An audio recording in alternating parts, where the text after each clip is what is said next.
És una obra, com ell diu, aristotèlica, en el sentit que realment és una història que s'explica amb el seu principi nus i desenllaç, per tant, en termes formals no és cap experiment. El que em vaig plantejar va ser escriure una obra que jo pogués arribar a fer entendre a l'espectador i potser seguint una mica aquests esquemes més canònics em simplificava una mica la feina. És una història que s'entén, és la història d'una família a temps real, vol dir que és l'hora i mitja o l'hora i mitja abans en què tota la família ha de sortir per casar a una de les filles i a partir d'aquí, en aquesta hora i mitja, es van desencadenant una mica els esdeveniments perquè un seguit de secrets, de coses mai no dites entre aquesta gent que mantenen una relació tan íntima i tan familiar, en aquest moment tan climàtic surten a la llum i evidentment es provoca tot un seguit de conseqüències més o menys dramàtiques, si més no inesperades. Per parlar-vos, res, en 2 segons de quina és una miqueta la gènesi de l'obra, dir-vos que en principi parteix d'una idea molt tècnica i molt, no freda, sinó molt pensada i molt calculada. I és que quan se'm va fer l'encàrrec d'aquest T6 i vaig saber que disposava de 9 actors de primera divisió i que serien companyia i que a més tindria la sort d'agafar-los quan ja haurien treballat junts en 2 espectacles anteriors, el que em va venir de gust a l'hora de posar-me a escriure va ser escriure una partitura que servís perquè tots 9 actors poguessin fer un treball al màxim de coral i que poguessin construir uns personatges i composar uns personatges que tinguessin una línia el més sòlida possible, que poguessin estar en escena a gust i que poguessin disfrutar del seu ofici.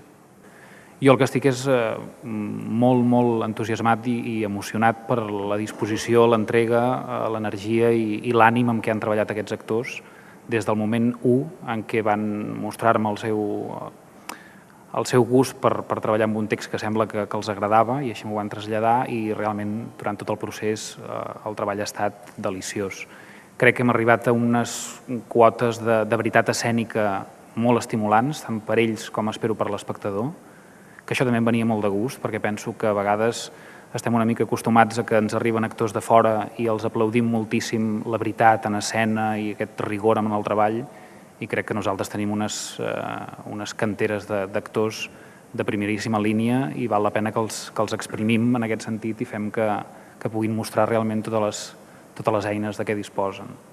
El Jordi és el patriarca de la família, el patriarca té 3 fills, que són els actors, us dic els actors, són el Lluís Villanueva, el Joan Negrier i l'Òscar Castellví, i una filla, que és la que es casa, que és la Rosa Boladeres. Hi ha una curiositat, ja la trobareu, però que és una història sobre un casament, la preparació d'un casament on no apareix el nuvi, o sigui que no hi ha nuvi. N'hi ha, però està absent de l'escena, però evidentment que hi ha un nuvi i aquí s'espera trobar després.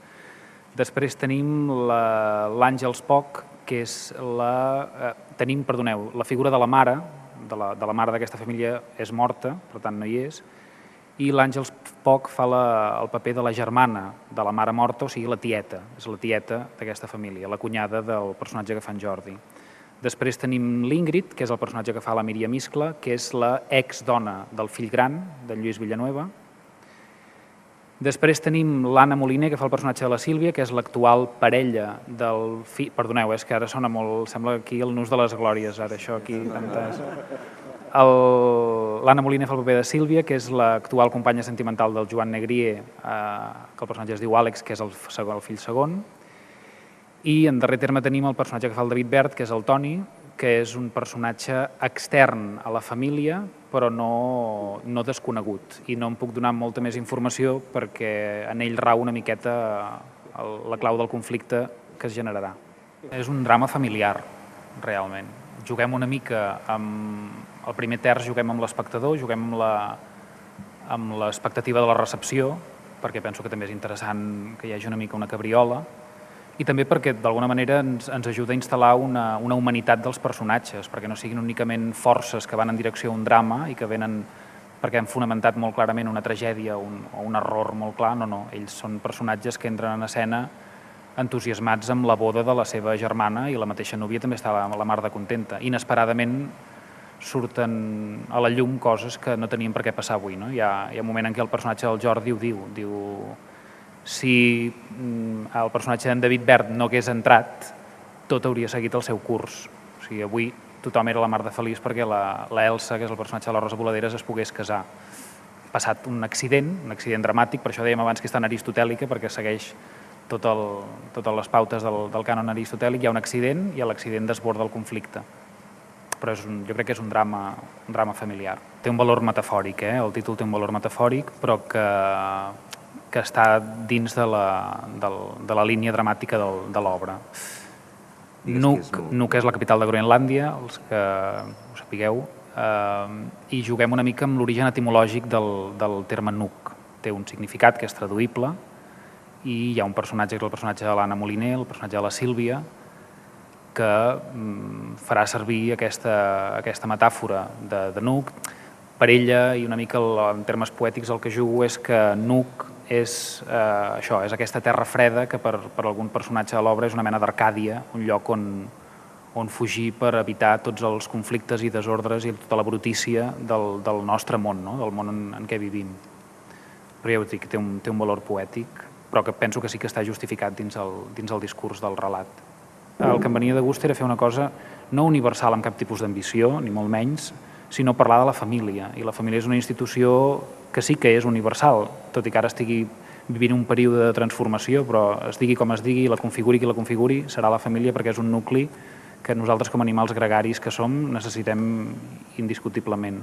Aquí una mica el treball que el Pere més ens ha dirigit fermament és que el feedback estava a dins, dins de la casa, dins de l'espai teatral, mai a fora. O sigui, nosaltres realment tenim la quarta paret construïda en pedra sòlida i el que ens passa allà dins no en som conscients que hi ha a l'ull de l'espectador veient-nos, ni molt menys. No esperem cap mena de feedback des de fora, sinó que el feedback te l'ha de donar la situació amb la que ens anem trobant. I, de fet, el viatge que ens ha fet el Pere realment penso que és un regal perquè ens ha fet 9 viatges particulars que viatgen en un mateix autocar, per dir-ho així, que cada un de nosaltres té una història que explicar i l'explica i evoluciona i es fa cada vegada més difícil de contenir, cada vegada la suaquesa se'ns fa més difícil de mantenir perquè allò que sempre és formalment correcte comença a tenir moments coixos i això fa que d'alguna manera comencin a sortir puntes i coses que ens... Veus? Coses que ens destrossen una mica la cosa. Això ha sigut un plaer estar aquí. Realment és un privilegi poder estar durant el temps que hem estat treballant amb continuïtat, amb una companyia en la que ens hem passat tan bé, que ens han ofert 3 obres tan diferents en les que podem fer. I el màxim és en la primera, és on vaig disfrutar més perquè quasi no sortia, que és el màxim, que és on vull arribar és no sortir i quasi ho vaig aconseguir. Però, a més, m'ha agradat molt perquè són 3 obres que són basades en el treball de l'actor, que és, com a espectador és el que més m'agrada. Quan vaig a veure el teatre, m'agrada veure el teatre fet per actors amb un text on poden treballar-lo i arribar-me. I aquestes 3 obres ho eren. Aquesta tercera ja és el màxim. És un plaer per l'actor treballar-la. I, bueno, no ho sé.